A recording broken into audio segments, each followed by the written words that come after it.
Bonjour à tous, aujourd'hui on se retrouve pour la présentation d'un tarot, le tarot des symboles bibliques de Christine Benoît est illustré par J.M. Michazek. J'espère que je n'ai pas écorché son nom, que j'ai reçu des éditions Grancher pour pouvoir le partager avec vous. Voilà, donc un jeu qui, je l'avoue, m'intriguait beaucoup. Je trouve que l'idée est très intéressante d'avoir fait justement un tarot sur tous les symboles bibliques. Voilà. Bon, à savoir que moi, je ne suis pas du tout pratiquante hein, au niveau de la religion, même plutôt athée, mais j'aime beaucoup les histoires de la Bible et tout ça, comme les 10 commandements, etc., Moïse, ce sont tous des histoires que j'aime bien, voilà. Donc je trouve l'idée pertinente. On va lire ensemble du coup ce qui est écrit au dos. Le tarot des symboles bibliques, réalisé dans la tradition du tarot de Marseille. Ce tarot de 78 cartes s'inspire des personnages bibliques, chacun reflétant des aspects de l'intériorité humaine, ainsi que des événements de l'Ancien Testament, à percevoir comme des synchronicités avec la vie du consultant. F représente ainsi la vie, Judith la force intérieure, l'Arche de Noé le renouveau, la Tour de Babel la confusion. Passionnée de philosophie et de symbolisme, Christine Benoît a créé ce tarot pour partir à la découverte de soi et trouver des réponses à ses questions. Celui-ci ne s'adresse pas qu'aux croyants car il fait appel à des symboles universels. À la fois psychologique et initiatique, il aidera le consultant à réfléchir sur ses désirs profonds, ses sentiments et ses véritables besoins. Les tirages proposés pourront l'aider à clarifier des situations et développer son intuition. Donc on a 22 arcanes majeures représentant les personnages féminins de la Bible. Donc dans les arcanes majeures, on va le voir ensemble, on n'a que des personnages féminins. 56 arcanes mineures figurant les événements marquants de l'Ancien Testament ainsi que des animaux et la nature présents dans le récit biblique, et alors un livre avec interprétation de chaque carte et des exemples de tirage. Il est au prix de 29 €. Comme d'habitude, je vous mettrai mon lien vers Amazon si vous avez envie de me donner un petit coup de pouce et de passer par là, sinon il est disponible partout. Voilà, donc déjà la boîte est très belle, hein, je trouve, voilà, avec des dorures. Elle a une encoche ici et elle s'ouvre un peu comme ceci. Voilà, c'est un coffret entier qui ne se détache pas. Donc on a le livre ici et les cartes ici dans l'encoche. Voilà. C'est très très joli avec ce petit motif avec des fleurs. Bon, je vous avoue que quand j'ai lu le dos de la boîte et que j'ai vu Tarot de Marseille, je me suis dit, ah, vous savez bien que moi, Tarot de Marseille, tout ce qui est lames pas illustrées, c'est pas trop mon truc. Et ben, ça n'a rien à voir parce que toutes les lames sont illustrées. Voilà. Donc ça n'a rien à voir avec le Marseille où on va se dire que pour 2 coupes, on aura juste 2 coupes en dessin. Donc le livre qui est très très riche, hein, il y a combien de pages? Plus de 256 pages, il est tout en couleur et on va le parcourir ensemble. Voilà, bon, vous allez voir, la vidéo va sûrement durer un peu plus longtemps que d'habitude parce qu'il y a quand même pas mal de choses à voir. Donc on a la présentation et les méthodes de tirage ici. Et ensuite on a les arcanes majeures, du coup qui sont toutes renommées avec des prénoms féminins, excepté l'ange, le messager. C'est la seule qui... Bon, on peut dire qu'il peut être mixte, même l'ange, ça peut être féminin comme ça peut être masculin. Bien qu'on dit un ange, mais bon. Du coup, on ne va pas retrouver comme dans un tarot normal le fou, le magicien, l'ermite, le pendu, etc. Ensuite, on a les mineurs qui sont répartis en 3 catégories, les événements, la nature et les animaux. Donc on n'a pas de suite de bâtons, d'épées, de coupes ni de deniers.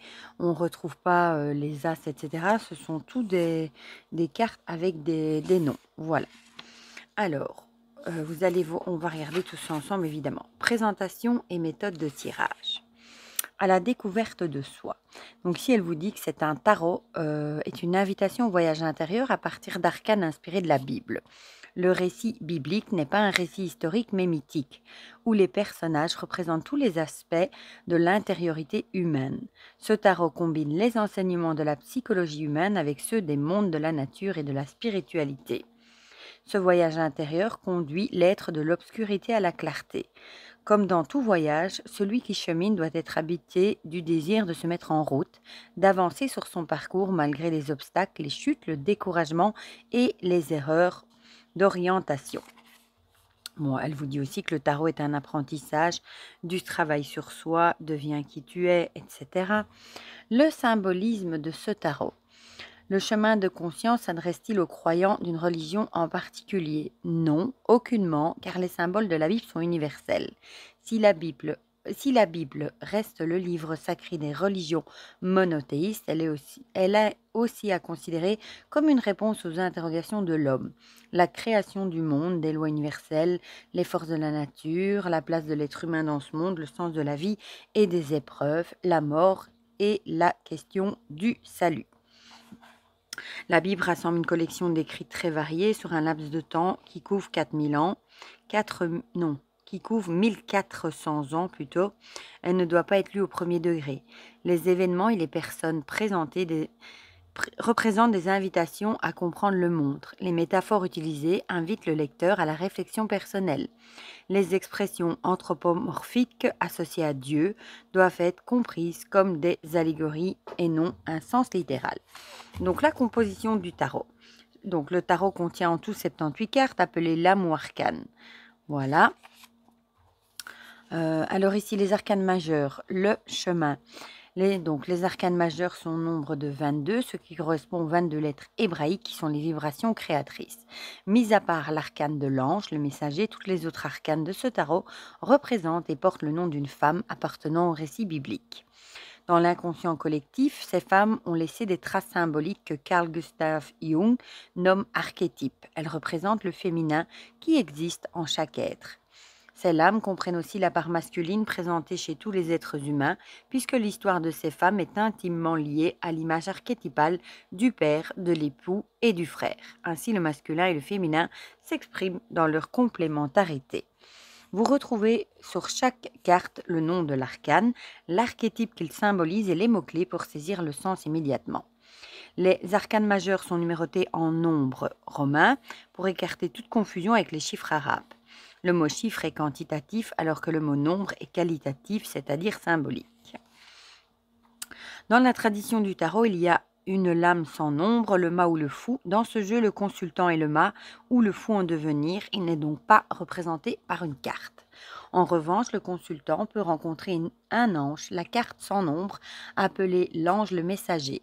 Dans la Bible, il apparaît pour annoncer des messages importants dans ce tarot aussi. Alors, par contre, les mineurs, il y a 56 arcanes mineures, comme dans le tarot traditionnel. Par contre, elles sont divisées en 3 catégories. On a 18 événements, numérotés de 23 à 40. Les événements qui vont évoquer les erreurs de jugement, les égarements, les manquements et les passions non maîtrisées de l'humanité. Ce groupe d'arcanes initie le consultant sur sa perception de la réalité et sur la leçon qu'il peut en tirer d'un événement personnel. S'il n'apprend rien de son vécu, la même expérience lui sera à nouveau proposée. Il ne s'agit pas là d'une quelconque punition divine, mais d'une compréhension à acquérir. Les obstacles rencontrés l'obligent à réétudier son chemin, autrement dit sa vie. Les mythes servent de miroir pour ce qui arrange ou dérange l'homme d'aujourd'hui. Il aide le consultant à réfléchir pour ne pas à son tour s'égarer. Ensuite, on a les 19 éléments de la nature. Donc là, de tout temps, les grands maîtres se sont retirés dans la nature pour comprendre le vivant. Progressivement, la nature a été désacralisée pour être désormais considérée comme une ressource extérieure exploitable. Ces lames relient le consultant à la vie et aux lois universelles que l'homme ne peut ni modifier ni oublier. Ainsi, sans surprise, un pommier donne toujours des pommes. La graine plantée dans la terre aspire à la lumière, semblable au désir de l'homme. Ce groupe d'arcanes mineurs invite le consultant à s'interroger sur ses désirs et sur sa façon d'orienter son intention pour agir avec justesse. Et ensuite, on a 19 animaux. Les animaux symbolisent les qualités humaines, par exemple le chien, la fidélité, la colombe, la paix, le lion, la noblesse, etc. Mais aussi des états intérieurs qui correspondent aux instincts. Adam a nommé les animaux. Il a pu le faire avec justesse, car il était connecté à eux par sa nature animale. Les arcanes mineurs permettent d'affiner la complexité d'une situation donnée et d'obtenir une réponse plus tranchée, oui ou non. Alors, un petit mot sur le dos des cartes, le sceau de Salomon ou l'étoile de David, qui forme une étoile à 6 branches, représentée par 2 triangles. Elle symbolise à la fois, ici il y a toute une liste de choses qu'elle qu'elle symbolise. Alors, comment utiliser ce tarot au final? Ce tarot n'est ni un jeu, ni une promenade récréative, mais un compagnon de voyage, une aide au cheminement intérieur. Le pèlerin est celui qui se pèle, c'est-à-dire qui enlève toutes les peaux qui le recouvrent, ses croyances, ses préjugés, ses injonctions intérieures, ses mémoires transgénérationnelles, ses illusions. Ce tarot est un outil de relation avec soi-même qui demande de la concentration pour passer de la dispersion à la disponibilité. Le consultant entre dans son temple intérieur dans le silence afin d'être en résonance avec la lame. Le consultant est présent à lui-même ici et maintenant. Bon, ici, on a la méthode qu'elle propose. Ensuite, on a des tirages qui sont nombreux et illustrés d'exemples. Donc ça, je trouve ça très chouette. On a le premier, tirage d'une seule lame dans le groupe des arcanes majeurs ou mineurs. Et c'est le miroir de l'être ou le miroir de l'âme. Je vous lis juste le petit exemple. Elle prend exemple une lame parmi les arcanes mineurs. La lame tirée a un effet miroir. Je me trouve en présence de la loi de résonance entre l'extérieur et l'intérieur.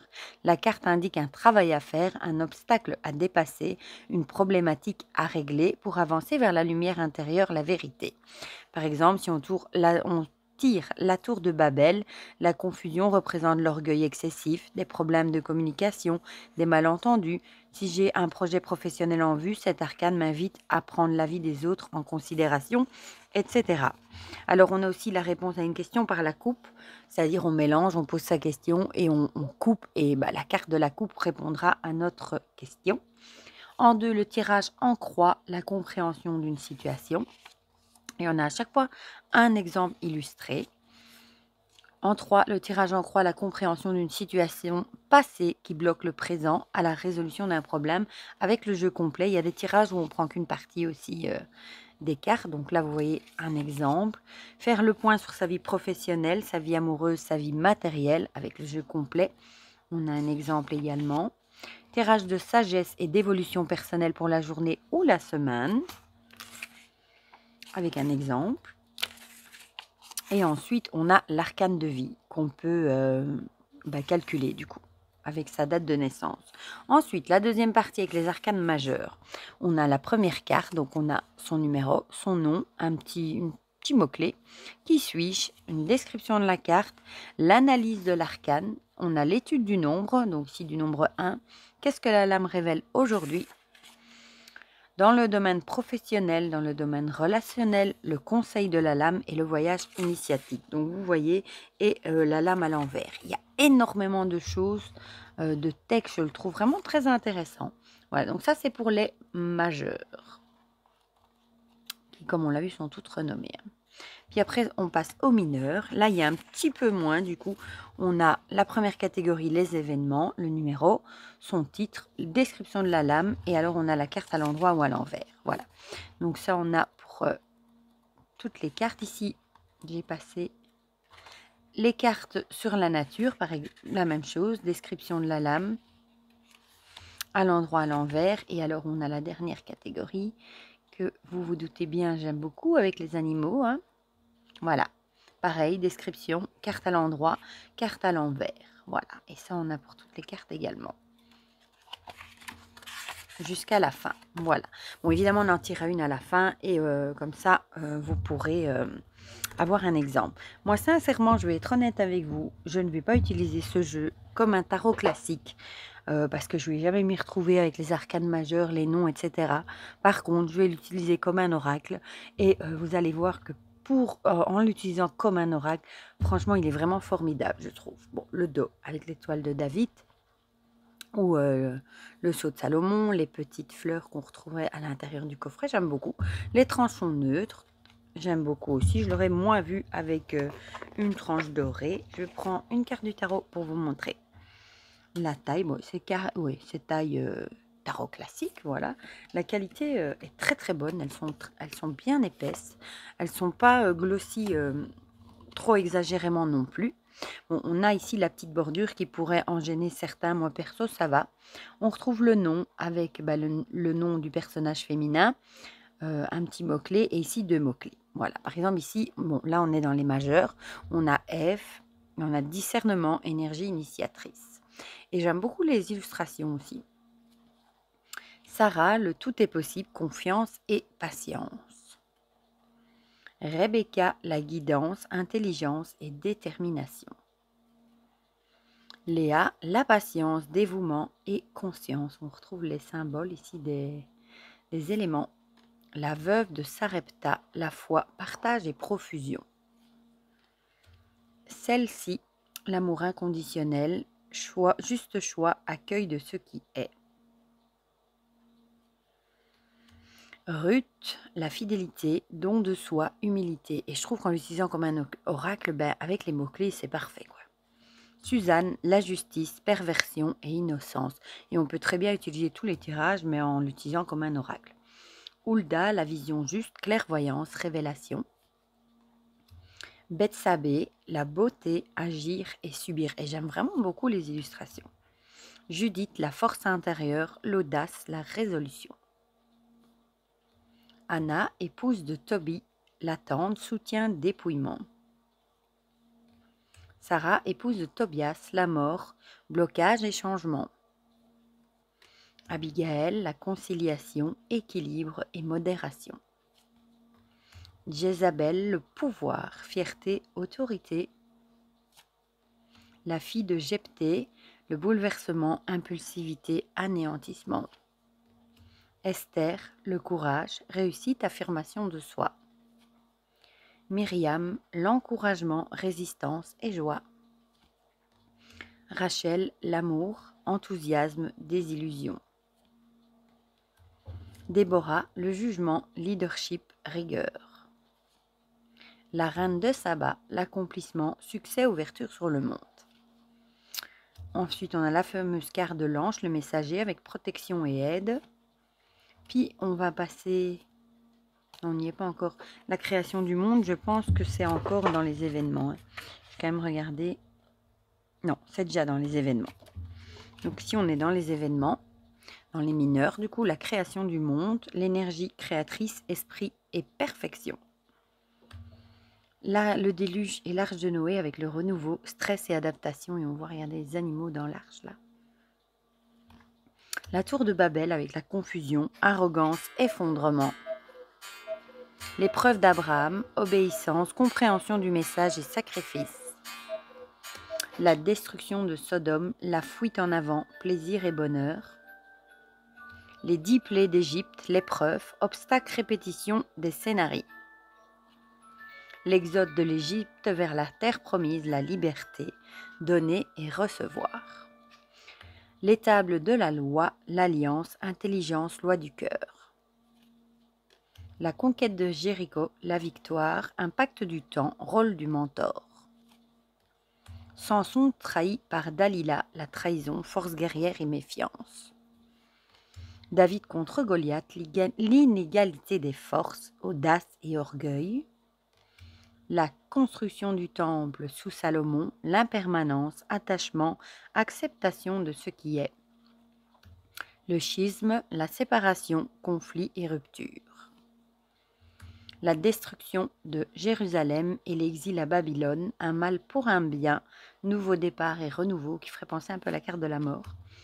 La Torah, la valeur de l'enseignement, du superficiel à l'essentiel. Retour d'exil et domination perse, la reconstruction, liberté, chaîne intérieure.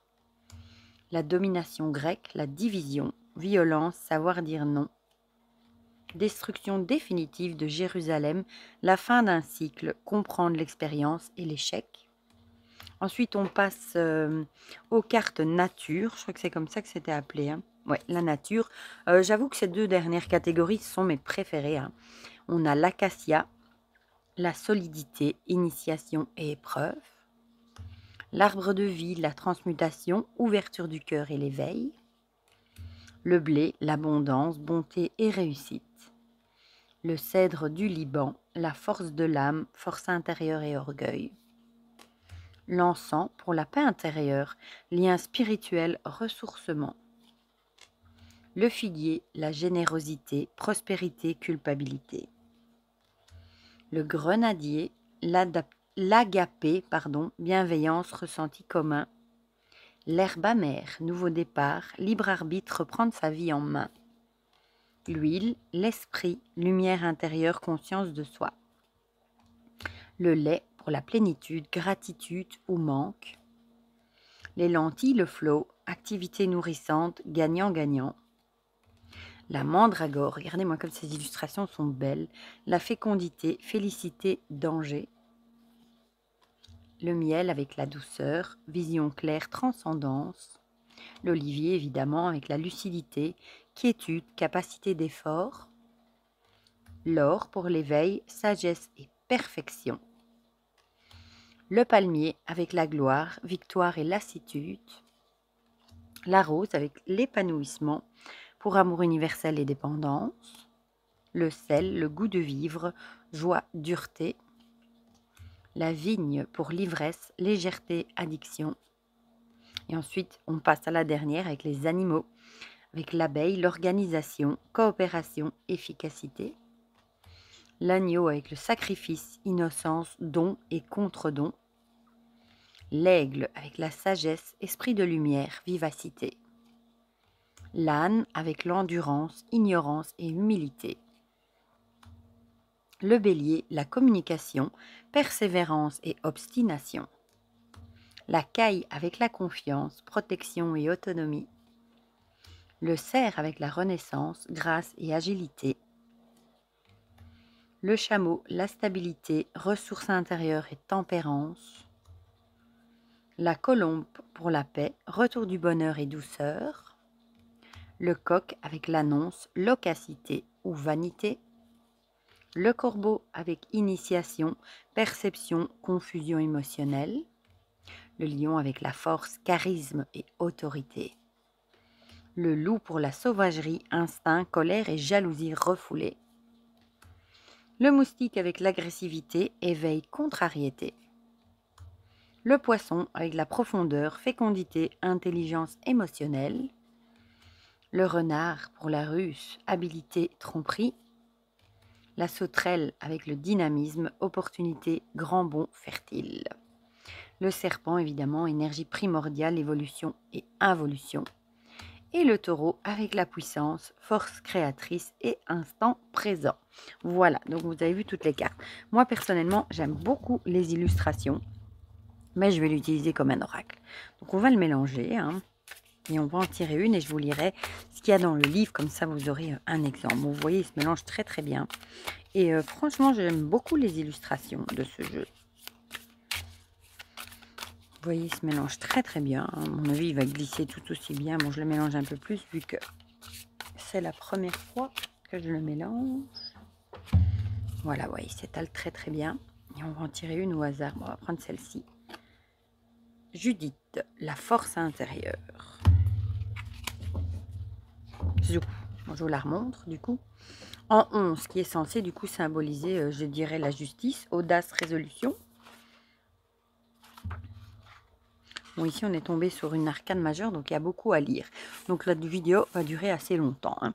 Donc, qui suis-je? Mon nom, Judith, signifie la juive. Je suis veuve depuis 4 mois lorsque notre ville, Béthulie, la maison de Dieu, est assiégée.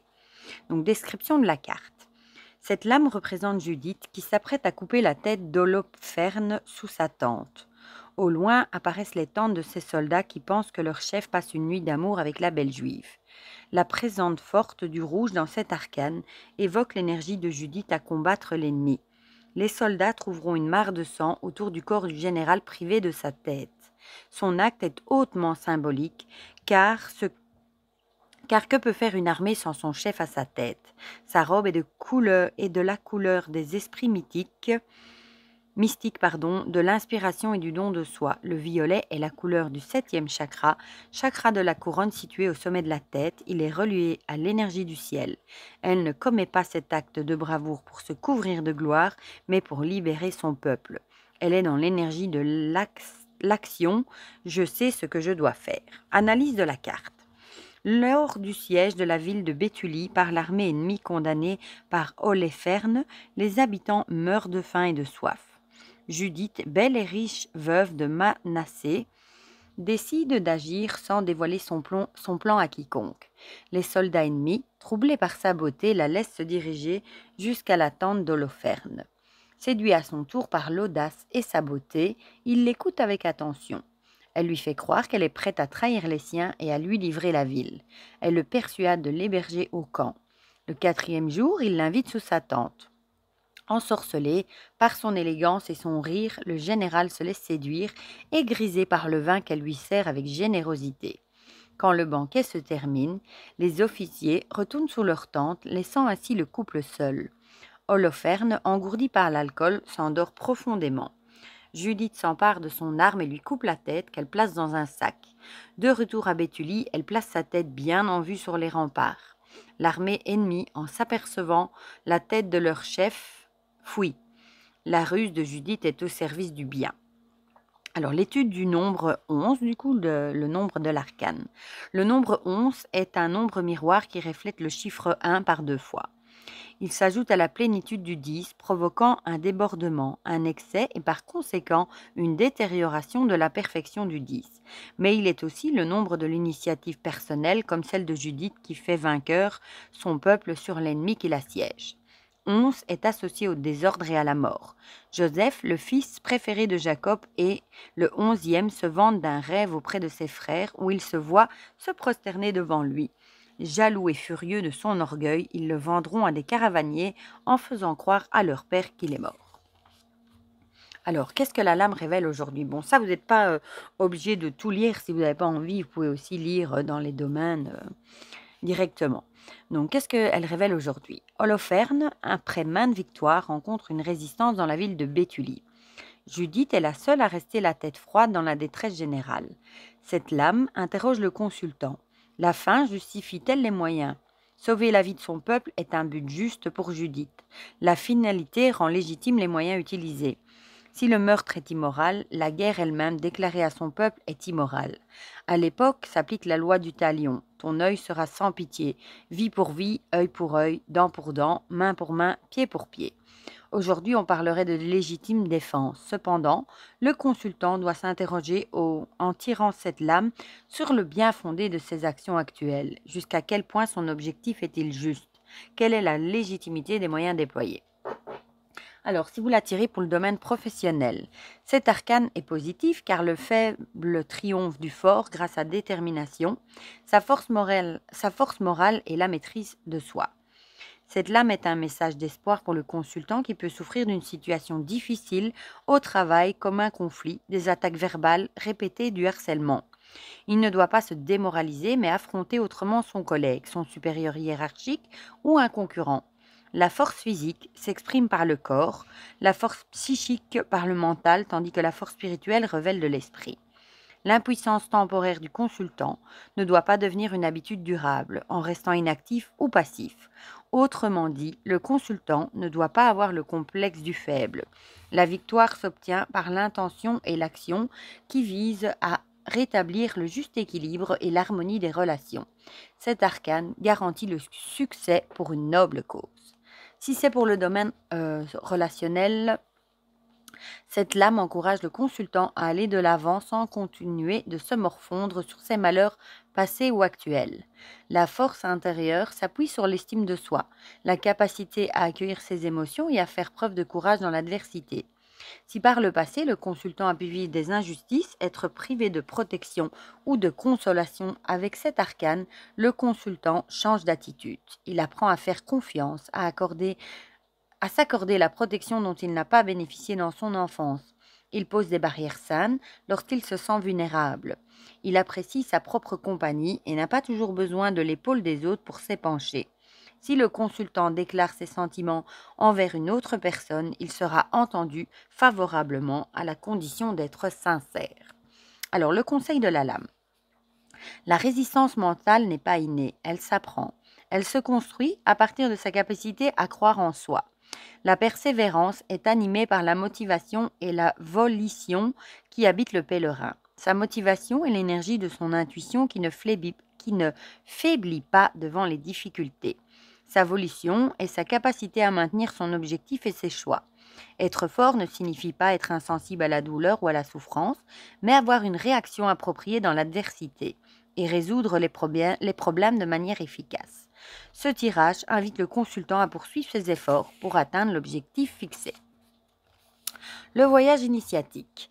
La rencontre avec Judith amorce le travail du consultant sur la maîtrise de soi qui s'accorde avec la maîtrise de l'intention et la maîtrise du geste, trancher la tête de son ennemi.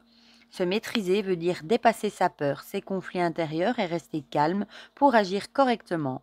L'action ne signifie pas l'agitation. L'initié, en se connectant à plus grand que lui, pratique l'ouverture de la réceptivité au monde supérieur. Il imprègne son esprit et ses actes d'une force spirituelle. Le consultant doit travailler sa posture intérieure lorsqu'il est confronté à la peur, à la violence, afin de ne pas se laisser emporter par elle. Dans sa grande sagesse, la vie met sur le chemin du pèlerin des obstacles proportionnés à sa capacité de les dépasser.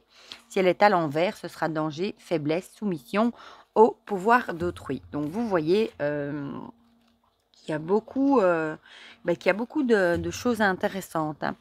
Et par exemple ici, pour les animaux, on va avoir la description de la lame, donc un petit mot sur l'animal, et on aura la carte à l'endroit ou à l'envers. Voilà. Et pareil pour la nature du coup. Moi je le trouve vraiment très très chouette, j'avoue, mais je trouve qu'il est nettement... Enfin, moi personnellement, je vais vraiment l'utiliser comme un oracle. Je pense que j'aurai beaucoup plus facile à utiliser tout le jeu, voilà, ensemble. Et franchement, j'aime beaucoup les illustrations. Et comme je vous ai dit, même si je ne suis pas spécialement pratiquant, ni dans la religion, j'aime bien l'histoire quand même de la Bible, voilà. Du coup, vous me direz dans les commentaires ce que vous en pensez, si vous le trouvez intéressant, si vous avez craqué, si ce n'est pas votre truc, dites-moi ça, pourquoi pas. Si vous aussi vous pensez, comme moi, que ce sera plus simple de l'utiliser comme un oracle, si vous aimez les illustrations, dites-moi tout ça dans les commentaires, comme ça on partage tout ça ensemble comme d'habitude. Du coup, la vidéo aura duré un petit peu plus longtemps que d'habitude, mais c'est un jeu qu'il faut expliquer dans les détails. Hein. Vous avez vu, il est très riche et il faut prendre le temps de l'expliquer pour qu'on puisse bien comprendre son mode de fonctionnement. Voilà. Mais pour le reste, je vous fais plein de gros bisous et on se dit à très vite pour de prochaines vidéos. Bisous, bisous!